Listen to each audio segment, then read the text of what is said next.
Hello and welcome back दोस्तों। आज का हमारा टॉपिक है करंट वोल्टेज और रेजिस्टेंस क्या होता है, डिटेल में जानने वाले हैं हम। और मोस्ट ऑफ द टाइम्स ये क्वेश्चन काफ़ी बार पूछा जाता है कि क्या है करंट वोल्टेज और रेजिस्टेंस इन बहुत बार एग्ज़ाम में और इंटरव्यू में, और आप किसी भी फील्ड में रहिए, ये काफ़ी कॉमन टर्म है जो अपन डे टू डे लाइफ में भी काफ़ी सुनते हैं। सो आप कोई भी कंसेप्ट अगर इलेक्ट्रिकल का पढ़ रहे हैं या स्टडी कर रहे हैं या आपको कुछ भी जानना है, तो ये कंसेप्ट आपकी क्लियर रहना काफ़ी इम्पोर्टेंट है। आपको पता रहना काफ़ी इम्पोर्टेंट है what is current voltage and resistance. So चलिए देखते हैं वन बाय वन। फर्स्ट है अपना करंट। सो डेफिनेशन है flow of, this is general definition of current, flow of electrons, और इसे डिनोट करते हैं ऐसे। अनदर डेफिनेशन है the motion of charge in a particular direction is called as current. Motion of charge is nothing but also a current. The electric current is defined as the rate of change of charge with respect to time. Third definition जो similar है तीनों का meaning almost.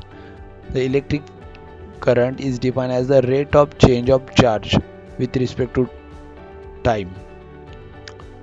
Okay, जो charges move हो रहे हैं और change हो रहे हैं with respect to time, that is nothing but a current. So different types of और डिफरेंट नॉमेनक्लेचर से करंट को बुलाया जाता है, जैसे AC current, DC current, types of current भी कह सकते हैं आप इसे, जैसे conventional current, electronics current. Okay, so AC current क्या होता है? The change in magnitude at every instant. जो क्या करता है, अपनी मैग्नीट्यूड चेंज करता है एवरी इंस्टेंट को, उसे एसी करंट कहते हैं हम. और जो डीसी करंट क्या होता है? नेवर चेंज इट्स मैग्नीट्यूड और वैल्यू और रिमेन्स कांस्टेंट. जो टाइम के साथ अपनी मैग्नीट्यूड चेंज नहीं करता है उसे हम डीसी करंट कहते हैं, जो कांस्टेंट रहता है. देन यूनिट है करंट का, आपको सबको पता है एम्पियर इज यूनिट है. एम्पियर एम से या ए से उसे डिनोट किया जाता है. और डिवाइस जो यूज़ किया जाता है करंट मेजरमेंट के लिए, that is nothing but ammeter. Current flow from positive to negative, it's called as a conventional current. जो पॉजिटिव से निगेटिव की तरफ फ्लो होता है उसे कन्वेंशनल करंट कहा जाता है. और electrons flow from negative to positive, then it's called as a electronic current. ये काफ़ी इंपॉर्टेंट टॉपिक है दोस्तों, इसमें कंफ्यूज हो जाते हैं काफ़ी लोग. पॉजिटिव से निगेटिव फ्लो होना इस करंट, जो करंट की डेफिनेशन हम जानते हैं वो कन्वेंशनल करंट, जिसे नॉर्मल टर्म में करंट जो कहते हैं, उसी वो nothing but a conventional current है. वो ऑलवेज फ्लो होता है पॉजिटिव से लेके निगेटिव की तरफ. उसका मीनिंग क्या हुआ? जो इलेक्ट्रॉन का फ्लो है वो ऑलवेज रहता है निगेटिव से लेके पॉजिटिव की ओर. और हमें पता है कि करंट जो होता है वो अपोजिटली फ्लो होता है किससे? इलेक्ट्रॉन्स के. जिस डायरेक्शन में इलेक्ट्रॉन फ्लो होते हैं उससे अपोजिट डायरेक्शन में करंट फ्लो होता है. Okay, hence we can say that current flow opposite direction to electrons. Exactly, conventional current flow from opposite to electronic current. ये भी क्लियर हो गया है. और इसका फॉर्मूला क्या है? इस बेसिक फॉर्मूला है, मोस्टली यूज होता है यही formula. Current is equals to charge per time. Okay, charge को हम डिनोट करते हैं Q से और टाइम को T से, और दोनों का यूनिट है कोलम पर सेकंड. ये फॉर्मूला बन गया है कोलम पर सेकंड. अनदर सेकंड फॉर्मूला क्या है? D Q by D T in the differential format. Current को ऐसे भी राइट डाउन करते हैं. Okay, D Q by D T, this is also one of the formulas of current. ये हो गया हमारा करंट. अभी वोल्टेज क्या होता है? ये काफ़ी इम्पोर्टेंट टर्म है और मैं आपको बताने भी वाला हूँ आगे कि अगर आपको पूछा जाए कि क्या है वोल्टेज और करंट, तो आपको सिंपल आंसर क्या देना है. अगर आपको इंटरव्यू में या कहीं पे भी पूछा जाता है तो नॉर्मल टर्म में आप एक ही सेंटेंस में उसे कैसे बता सकते हैं, वो भी हम आगे देखने वाले हैं. सो वोल्टेज को ही, voltage is also called as a potential difference, PD, that is PD, electrical pressure, electrical potential, electromotive force. ये सारे नाम किसके हैं? वोल्टेज के ही कहा जाता है. ऑलमोस्ट सिमिलर है। ओके, यूनिट क्या है? वोल्ट्स। वोल्ट्स, ये जो साइंटिस्ट है इसने डिस्कवर किया है वोल्टेज को, इस हिंस इसका, इस सब का यूनिट क्या है? वोल्ट। वोल्ट्स में इसे denote, volts is the unit of voltage, और इसे डिनोट किया जाता है वी से, ई से और पीडी से। जनरली मोस्टली यूज करते हैं हम V letter, capital V letter for voltage.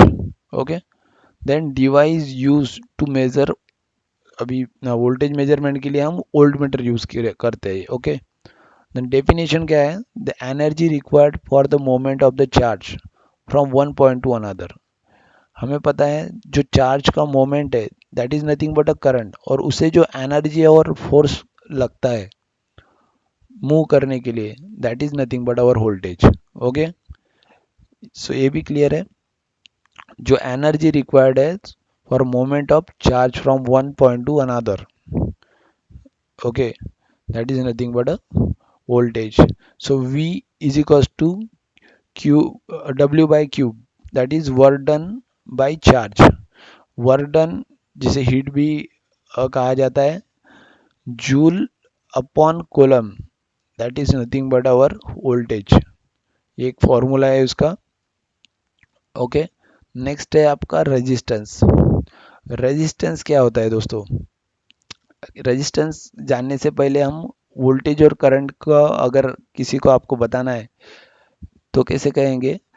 Voltage is a cause and current is a effect. Simply आपको यही कहना है, अगर आपको इंटरव्यू में भी पूछा जाता है voltage is a cause and current is a effect, means voltage रहने से ही करंट रह सकता है दोस्तों। ओके, इफ सपोज लूप आपका, किसी भी सर्किट का लूप ओपन है तो वहाँ पे वोल्टेज रह सकता है। अगर कोई सोर्स लगा हुआ है वोल्टेज का तो उसे वहाँ वोल्टेज रह सकता है, बट करंट रहने के लिए आपको वोल्टेज का रहना ज़रूरी है। Okay, so voltage is a cause and current is a effect. जो हम कहते हैं शॉक लग गया है, that is effect. Okay, that is current. So that is very important thing. Okay, next topic है अपना resistance. So it is property of material which oppose the flow of current और फ्लो ऑफ इलेक्ट्रॉन्स। एक property है material की resistance means, resistor is a component है, register जिसे कहते हैं हम, और रेजिस्टेंस इज अ प्रॉपर्टी।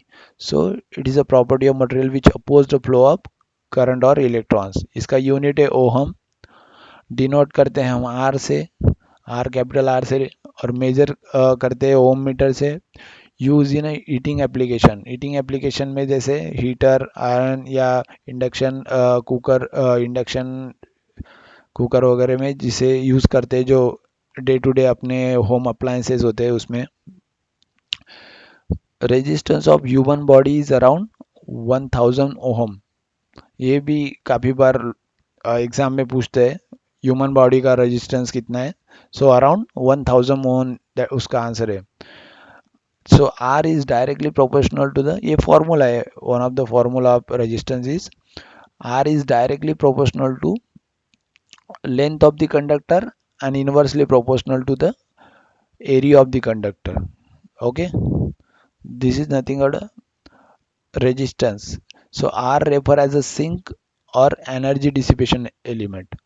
ये क्या करने वाला है? एनर्जी डिसिपेट करने वाला एलिमेंट है। इससे एनर्जी लॉस होगा in the form of heat. Okay, resistance is not a frequency dependent element, और ये फ्रीक्वेंसी पे डिपेंड रहने वाला एलिमेंट भी नहीं है। सो होपफुली दोस्तों ये जो बेसिक इंफॉर्मेशन है करंट, वोल्टेज और रेजिस्टेंस के बारे में आपको पता, मीन्स इसका आइडिया आ गया होगा आपको। सो सिंपली आपको अगर एग्जाम में करंट और वोल्टेज पूछा जाता है तो आपको अगर इंटरव्यू में पूछा जाता है तो सिंपली इतना ही कहना है, voltage is a cause and current is effect. Then इन तीनों का रिलेशन, करंट, वोल्टेज और रेजिस्टेंस के बारे में एक रिलेशन के पे ऊपर जिसने बताया उसका नाम है ओहम, जो साइंटिस्ट है ओहम। ओहम्स लॉ पे हम एक अलग से वीडियो बनाने वाले हैं। जो भी लोग हमारे चैनल पे नए हैं उन्होंने सब्सक्राइब ज़रूर करना है, और शेयर करें अपने दोस्तों के साथ। लाइक करोगे तो और भी हमारा हौसला बढ़ेगा। सो मिलते हैं नेक्स्ट वीडियो में। तब तक के लिए thank you and bye bye.